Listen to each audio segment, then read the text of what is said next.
Frumoși mei săgetători, ce faceți, dragilor? Bine ați venit la mulți ani pe acest nou an care doar ce a început.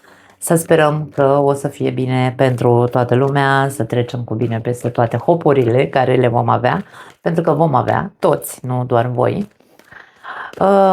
Mă întorc cu etalarea bonus pentru luna ianuarie. Mi-am cam făcut de cap în ultima perioadă, mi-am dat și eu voie să petrec mai mult timp alături de cei dragi, profitând, bineînțeles, de sărbătorile pe care le-am avut.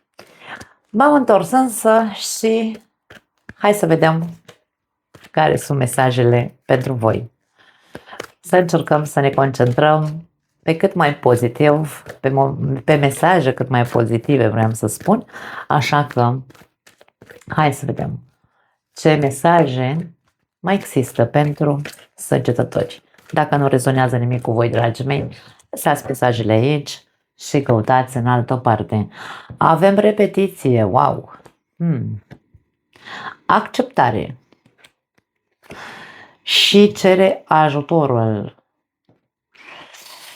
Da, după cum ați văzut, am încercat să cer mesaje cât mai pozitive. Poate că au o tentă de negativ aceste mesaje, însă aș spune că nimic în această viață nu este negativ dacă noi nu îi dăm acea conotație negativă. Totul are o rezolvare, mai puțin moarte, să zicem așa.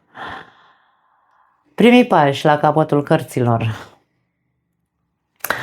Pentru unii dintre săgetători se repetă o situație, dar o situație pe care probabil o tot înghițiți de ceva vreme.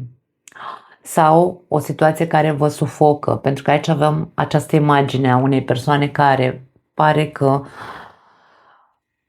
se cufundă într-un ocean, cumva, da? Apa înseamnă emoțiile noastre. Din punct de vedere emoțional ești cumva, hai să spunem, sau mă rog, unii dintre voi aveți un colaps emoțional, ceva se întâmplă sau s-a întâmplat, ați înghițit multe lucruri în ultima perioadă, ați acceptat o anume situație care nu vă convenea, însă e ca și cum se va repeta un scenariu asemănător în care poate tu vei tinde să accepti din nou, să taci și să înghiți, însă mesajele tind să-ți spună nu.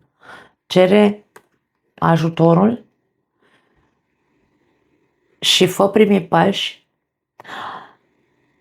Îmi vine să spun în a te ajuta pentru a nu mai accepta situații sau persoane sau evenimente care vezi că sunt repetitive și ca și cum, domnule, la infinit. Mereu mi se întâmplă același lucru sau, mă rog, foarte asemănător, o situație foarte asemănătoare mi se tot repetă. Și aici este vorba despre ok. Cei care nu puteți să ieșiți singuri, adică să puneți punct singur la această situație, cereți ajutorul. Cei care puteți sau vă dați seama că în mâna voastră stă să schimbați situația, să ieșiți din acest cerc repetitiv, sunteți cei care trebuie să conștientizați că voi sunteți singurii care vă puteți ajuta, cum plecând sau refuzând să mai acceptați aceste măgării sau ce-or fi ele că se repetă, da? Foarte tare! Hai să vedem mai departe alte mesaje pentru voi.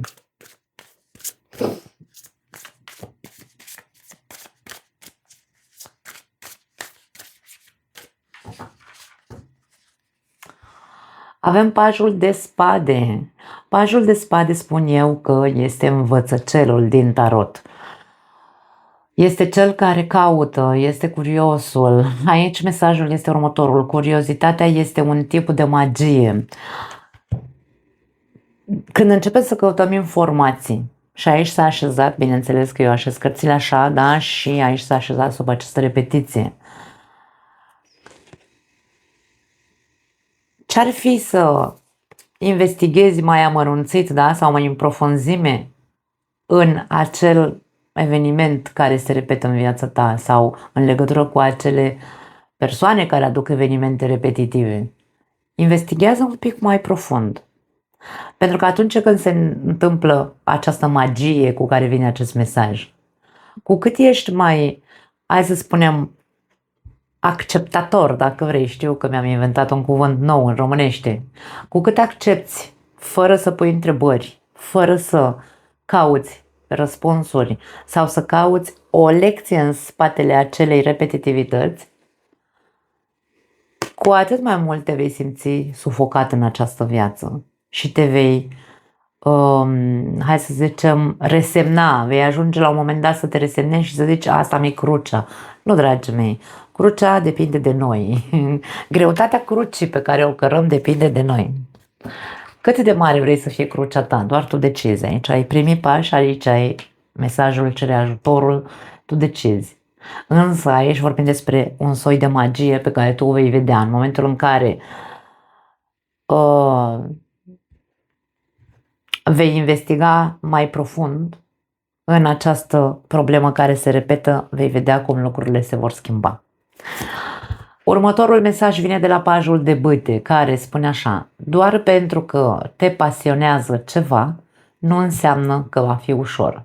Acum, ce înseamnă că ceva te pasionează? Cum acest mesaj se așează sub acceptare, dacă tu treci printr-o situație care se tot repetă și pe care ai acceptat-o, ai tăcut, ai înghițit, și nu că ai făcut o pasiune în a accepta, da? Sau că este ceva ce ție-ți place, lasă că trec peste, lasă că trec cu vederea, lasă că... Nu e vorba doar despre faptul că te... Da?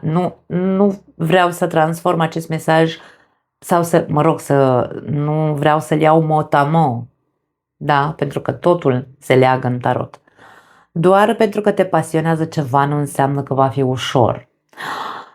Nu, eu vreau să transform acest mesaj în faptul că nu are cum să te pasioneze să taci și să înghiți sau să treci cu vederea ceea ce vezi că se repetă și se repetă. Da. Aici este vorba despre curajul, pentru că bâta reprezintă curajul și voința din noi înșine. Și cu toate că nu va fi ușor să nu mai accepti, da? Asta este ceea ce vreau să transform în acest mesaj sau de la acest mesaj. Faptul că trebuie să ai curajul să faci primii pași, să nu mai accepti o anume situație, nu înseamnă că vor ieși lucrurile sau rezolvarea va fi una ușoară. E doar un pas, este doar pajii, să nu uităm că întotdeauna spun tot ce înseamnă valetul sau pajul din tarot reprezintă o energie, hai să o spunem așa, de prim pas, de început, de experimentare. Trebuie să experimentezi, să începi să investighezi mai profund și să faci primul pas în a nu mai tolera, da? A nu mai accepta acea situație. Ca să vezi cum încet, încet se întâmplă o magie. Nu va fi ușor, bineînțeles, nu vei vedea rezultate de pe o zi pe alta, este clar, însă vei vedea altceva. Și avem Regina de monede. Nu este nevoie să te sacrifici. Dragă săgetător, sacrificiile sunt cel mai prost înțelese, pentru că sacrificiul înseamnă să fac ceva în detrimentul meu. Cine este îndreptățit să se sacrifice? Nimeni, pentru că niciunul dintre noi nu suntem Dumnezeu. Niciunul dintre noi nu este Iisus Hristos care s-a sacrificat pentru această omenire, da? Sacrificiul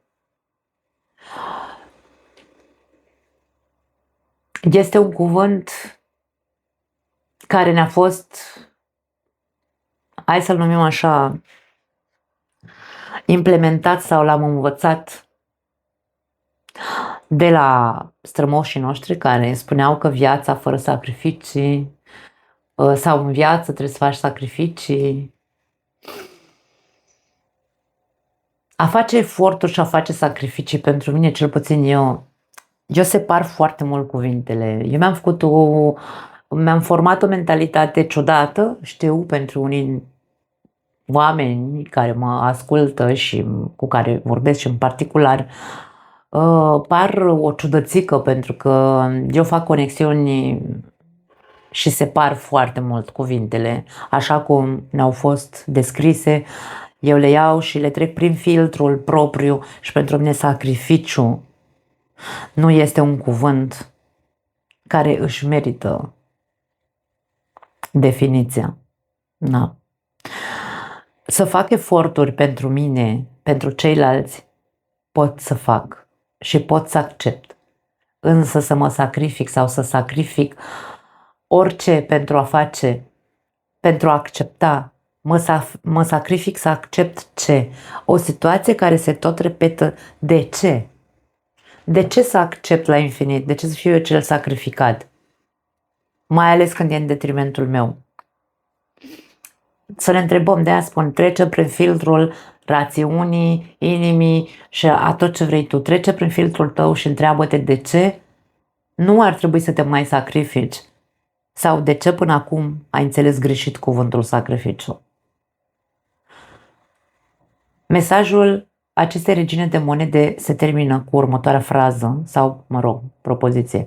Poți avea totul. Întreg, mesajul spune așa. Nu este nevoie să te sacrifici. Poți avea totul. Poți avea siguranță, stabilitate, pentru că vorbim despre regina de monede. Poți avea bani, poți avea familie, poți avea tot ce pentru tine înseamnă teren fertil, stabil. Poți avea totul. De ce să faci sacrificii care nu sunt necesare?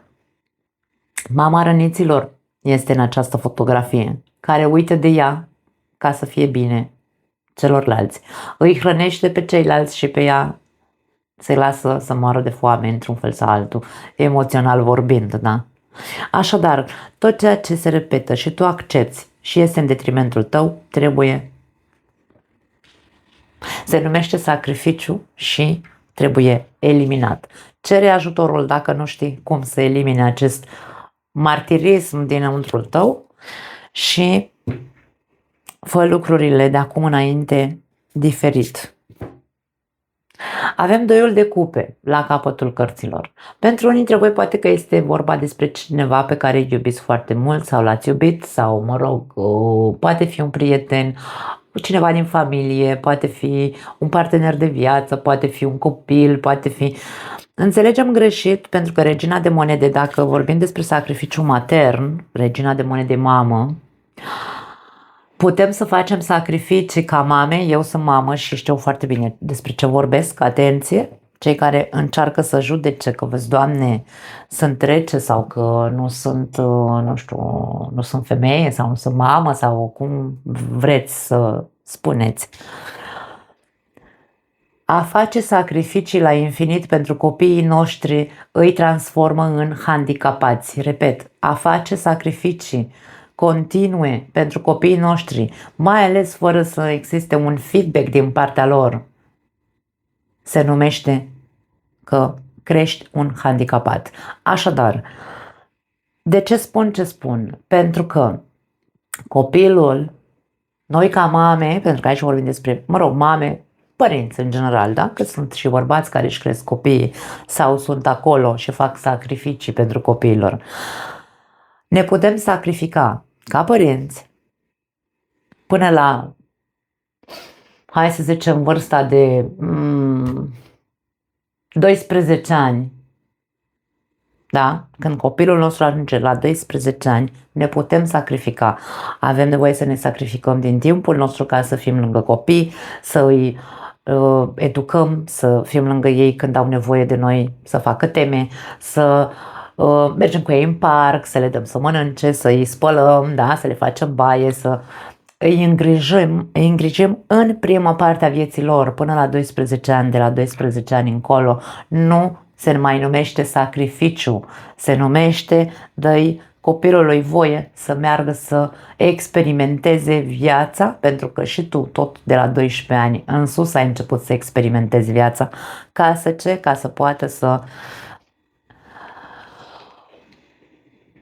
acumuleze experiențe, pentru că indiferent cât de multe sacrificii se numește cuvântul sacrificiu în legătură cu copiii, se numește că îi faci dependenți de tine, inutili, da? De-aia am spus handicapați. Vor crește cu un handicap. Așadar, cine înțelege că trebuie să-și sacrifice viața pentru copii, au o mare problemă psihologică pe care ar trebui să o trateze. Mergeți și cereți ajutorul, faceți terapie, rezolvați-vă problemele voastre din trecutul vostru ca să nu ajungeți să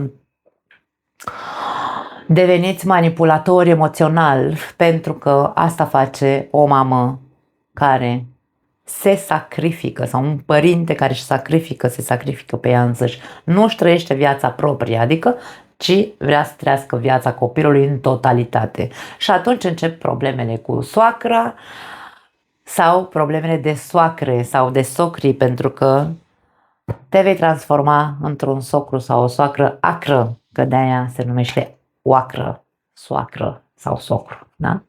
Din nou, părerea mea. Așadar, doiul de cupe este cartea celui cu care tu ai o afinitate, indiferent cu cine ai avut această afinitate, că e copilul, că e mama, că e tata, că e partenerul, că e vecinul, că e prietenul, aici există o mare afinitate între tine și această persoană, a existat sau există, însă ce se repetă nu se mai poate accepta și trebuie să vedem că dacă facem sacrificii pentru a menține această afinitate sau această legătură cu această persoană, pare că este în detrimentul nostru, pentru că noi ne subjugăm unei acceptări inutile de care trebuie să ne descotorosim. Și iar am făcut o poveste din doar 6 cărți. Da, a vrut să sară o carte, hai să o luăm. Ce spune? Iubește-te întâi pe tine, poftim, ce mai vrei? Trădare avem aici și merită să aștepți. Ok. Exprimă-ți iubirea. Pentru cei care aveți o relație, dragii mei, și aici vorbim despre sacrificii și acceptare în numele relației, în numele, nu știu, habar n-am, fiecare cu ce crede că, nu știu, ce crede că e bine pentru el. Pentru cei care aveți o relație, dragii mei, învățați să vă iubiți pe voi întâi. În relații, singurul lucru pe care îl facem este să învățăm. Ce învățăm? Învățăm să nu mai repetăm, în cazul vostru, în această povestioară. Învățăm să investigăm, învățăm să acceptăm sau să nu mai acceptăm anumite lucruri. Învățăm să fim deschiși, comunicativi. Avem spade și bâte în această etalare și monede. Învățăm ce înseamnă sacrificiu și ce nu înseamnă sacrificiu. Învățăm să cerem ajutorul celuilalt în momentul în care nu mai putem să ducem ceva pe suflet în relația noastră. Învățăm să îndrăznim hai să spunem așa, să vorbim despre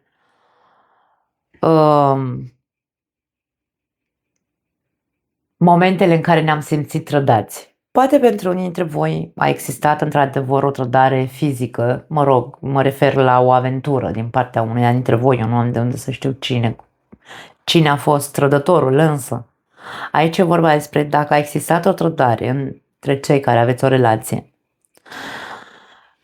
Concentrați-vă sau centrați-vă pe voi înșivă.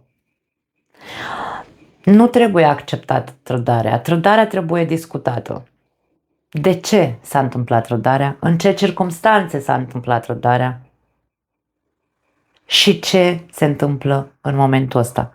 Pentru că în momentul în care suntem într-o relație, însă am fost trădați, dar tot suntem în această relație, am repetat de multe ori, de câte ori am văzut un scenariu de genul ăsta într-o etalare, am spus același lucru. Când eu aleg să repet ce înseamnă, continui relația cu tine, tu m-ai trădat, sau invers, eu te-am trădat și tu hotărăști să repeți în continuare relația cu mine, da? Să rămâi în relație cu mine. Nu-mi rămâne altceva decât să accept. Accept că am fost trădat. Ce să mai fac acum? Hai, ne luăm de cap și ne dăm de pereți? Nu. Mergem și ce facem? Cerem ajutorul. Dacă alegem să fim în continuare, dacă alegem relația asta în continuare, dacă nu, e clar că drumurile noastre se separă. E atât de simplu. De ce să încercăm să complicăm mai mult lucrurile? Așadar, există opțiunea. Dacă vreți să continuați relația, acceptați, însă mergeți la terapie să puteți să continuați sănătos relația asta.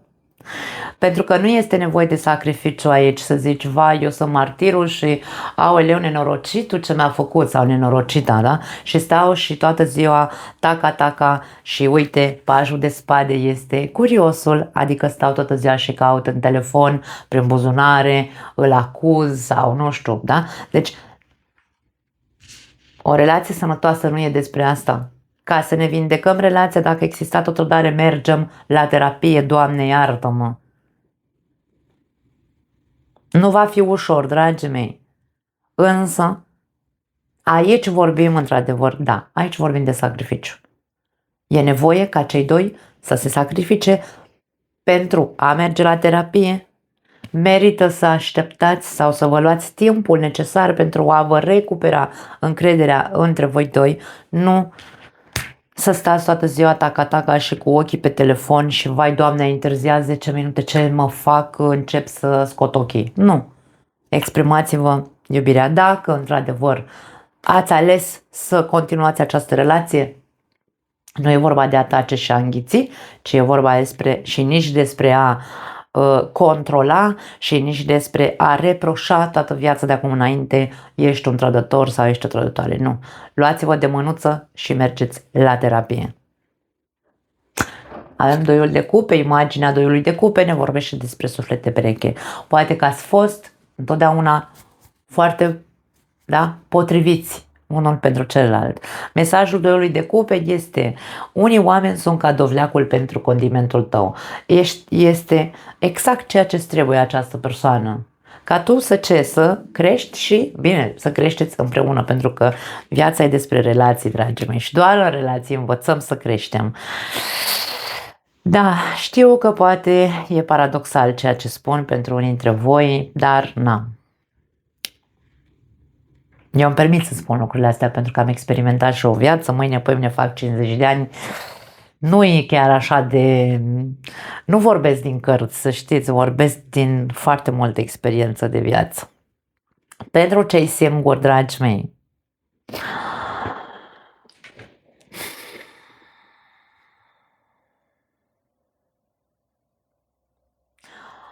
pentru unii dintre voi poate fi vorba despre o persoană cu care tu ai avut o relație și se întoarce în viața ta în această perioadă.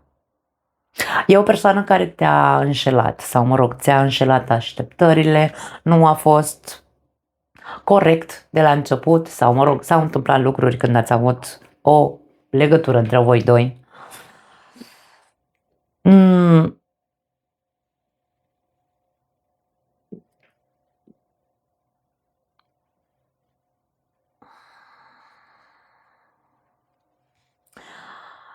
Nu pot să spun că aceste mesaje spun împacă-te cu persoana asta sau acceptă persoana asta înapoi. Ceea ce pot să spun este că trebuie să... Pentru cei ce nu puteți să faceți acest lucru singuri, mergeți la terapie pentru voi înșivă, da? De ce?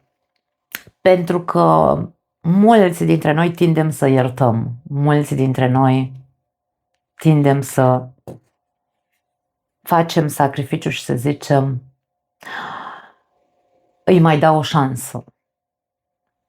Însă, ce pot să spun este, nu este nevoie să faci sacrificii sau să te sacrifici. Poți avea totul.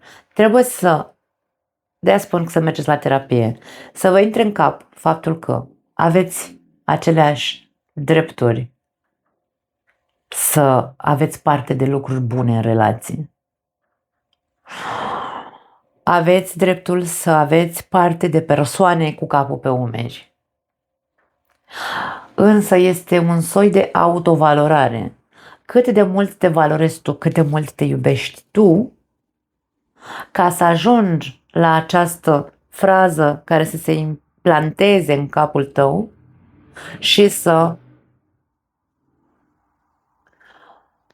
dispară sacrificiul și iertarea și acceptarea și îți mai dau o șansă indiferent că m-ai înșelat, îți mai dau o șansă fără să, nu știu, fără să cer niciun fel de sacrificiu din partea celuilalt, fără să cer explicații, pur și simplu pentru că simt așa o pasiune față de tine, pentru că încă nu m-am vindecat de tine, pentru că eu cred că ești sufletul meu pereche. Și atunci putem să cădem în roata de hamster în care să vedem că după o certă perioadă bună între noi doi, vine din nou înșelat, aventura. Acest card vine cu mesajul: în această relație unul dintre cei doi poartă masca trădătorului. Când știm cu cine avem de-a face, pentru că fiecare dintre noi ne cunoaștem partenerul, când ajungem să ne păcălim că singuri, să ne iluzionăm sau să ne facem o poveste în capul nostru, că, vezi, Doamne, suntem suflete pereche, dar doar eu simt că tu ești sufletul meu pereche, dar el nu simte că eu sunt sufletul lui pereche. Despre ce vorbim atunci? Trebuie să detectăm dacă este doar o iluzie de-a noastră, da? Sau dacă, într-adevăr, persoana asta dă dovadă că și-a dat seama că nu a făcut bine și dacă se întoarce nu neapărat spășit, dar se întoarce cu, hai să spunem, energia lui este alta, energia acestei persoane va fi alta, nu va fi o energie de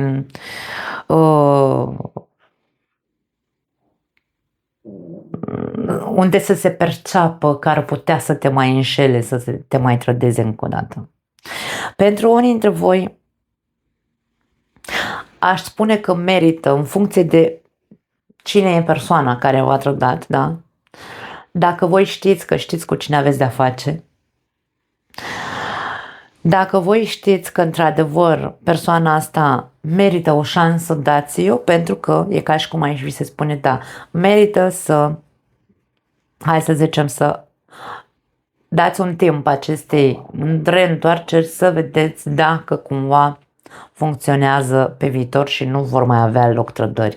Însă, din nou, aici e vorba despre a cere ajutorul. Fiind vorba despre cei singuri, eu aș spune că ar trebui să învățați întâi, să învățați, nu, să vă dați voie să mergeți la terapie pentru a fi bine voi, cu voi înșivă, să aveți o autostimă bună, să învățați să vă scoateți din cap cuvântul sacrificiu și să implantați acea frază: poți avea totul, ai dreptul să fii cu cineva care să te respecte și să te iubească și să te trateze, să te valoreze, mai repede spus, da, cu regina de monede aici.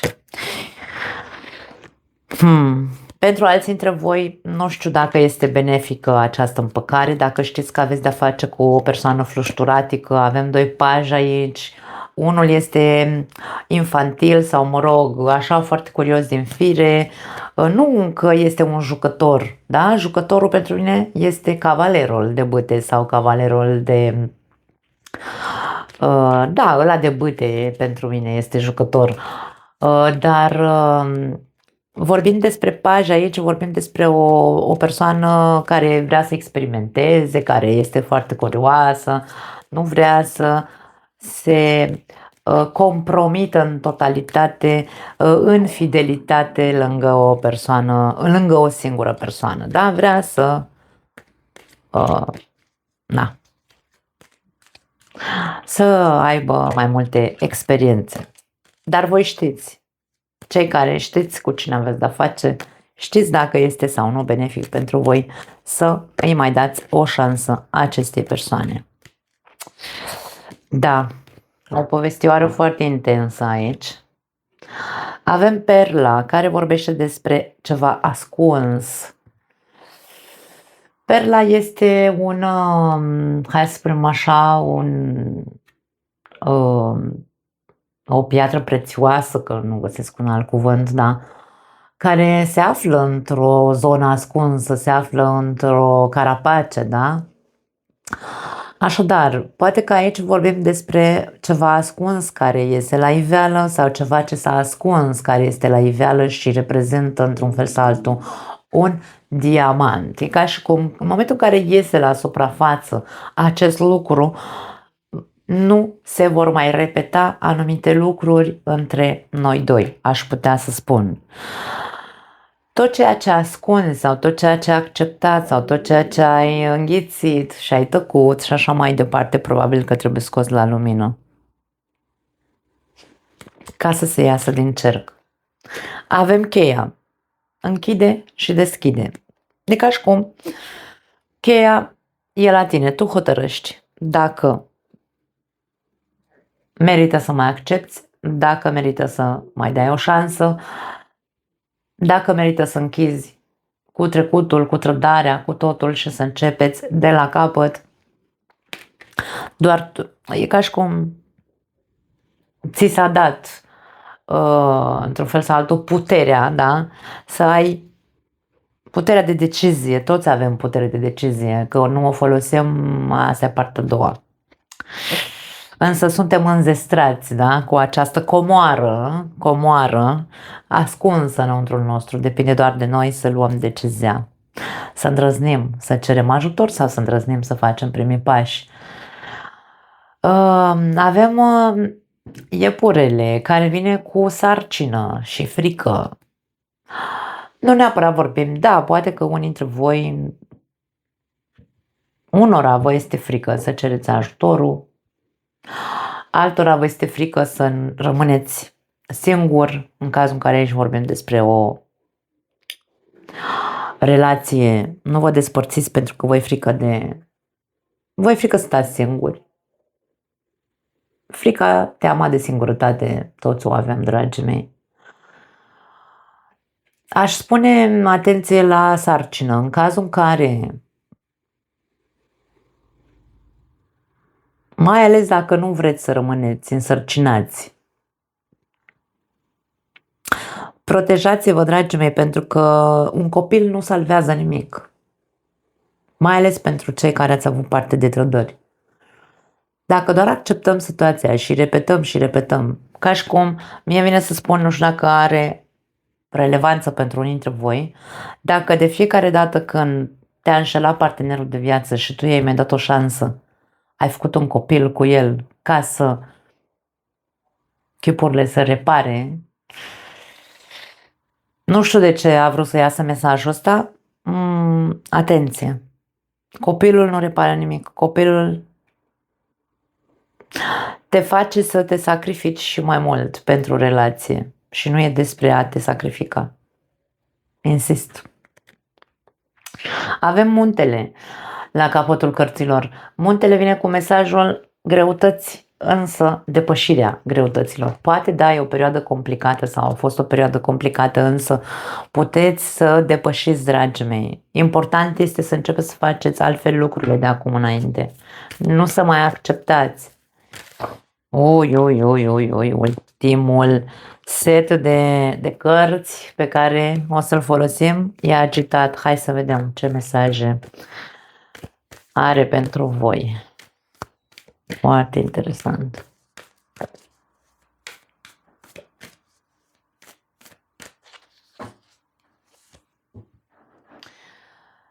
Să nu ai dubii în ceea ce privește valoarea ta personală. Nu te mai subestima niciodată, dragă săgetător.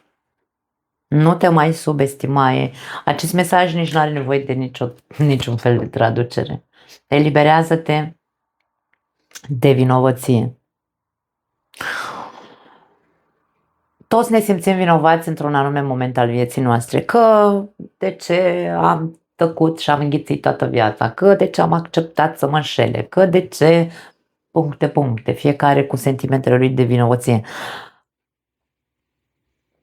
La ce-ți folosește? Cu ce te încălzește? Martirizarea asta, da? Sacrificarea asta de aoleu, mă biciuiesc, mă simt vinovat de ce am făcut, de cum am făcut, de ce am făcut așa. Lasă trecutul acolo unde e. Nu te mai subestima, nu mai continua să te simți vinovat cu absolut nimic. Avem imaginea focului, focul înseamnă purificare. E momentul să începi să te purifici într-un fel sau altul de toate acele sentimente de vinovăție. Și ți-ai câștigat toate, hai să spunem, ți-ai câștigat poziția.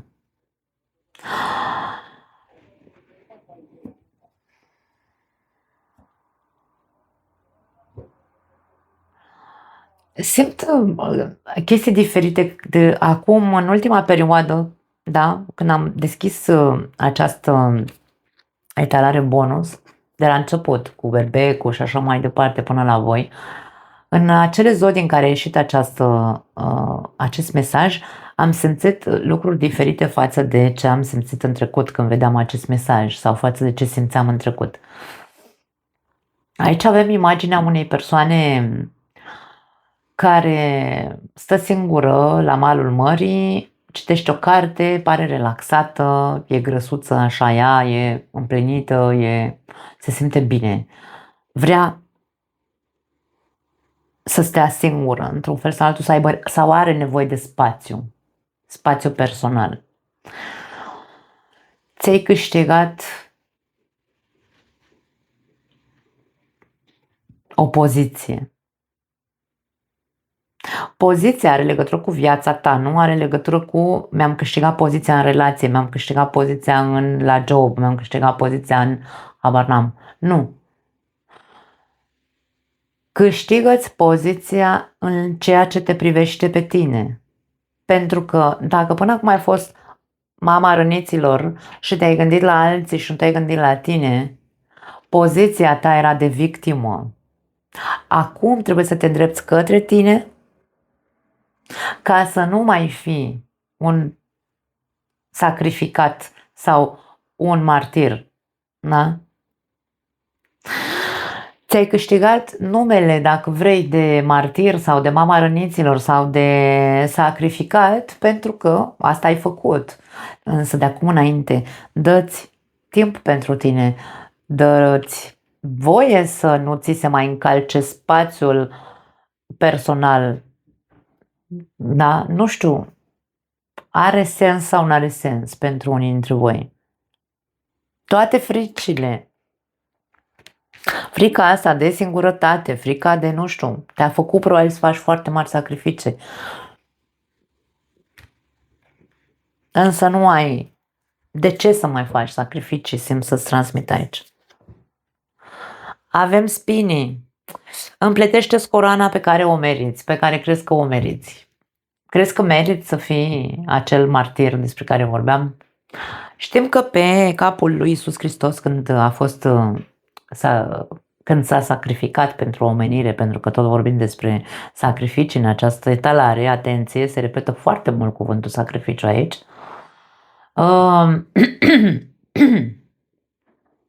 I s-a pus pe cap o coroană de spini, da sau nu? Cu ce? Cât de mult credeți că a meritat Iisus Hristos acel tratament de coroană cu spini? Pentru că aici spune împletește-ți coroana pe care crezi că o meriți. Crezi că meriți această coroană? Crezi că ți este benefic să te încarci cu acest nume de martir? Când faci sacrificii în viață pentru tine, îmi vine un mesaj random, când faci sacrificii în viață pentru tine, poate că merită să-ți pui o coroană care să te înțepe așa cumva, să iasă sânge. Că faci sacrificii pentru tine. Și nu vorbim despre egoism, cine nu știe sensul cuvântului egoism, e problema lui, dar vorbim despre asta. Când faci sacrificii pentru tine, viața nu are cum să-ți dea sânge. Când faci sacrificii pentru alții, atunci e când vei fi țepos, vei fi înțepat, vei avea parte de evenimente care îți vor face rău, ca tu să vezi că nu ai de ce să mai faci niciun soi de sacrificiu.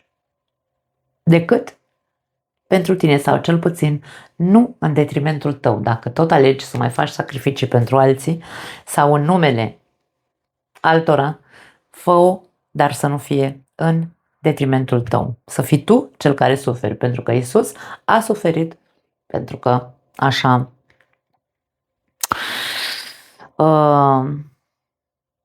consideră un martir că trebuie să facă. Nu mai am altceva, dragii mei. Mă pup. A fost foarte profundă această etalare. Da, vă aștept la comentarii și ne vedem, bineînțeles, în următoarea etalare. Vă pupăcesc!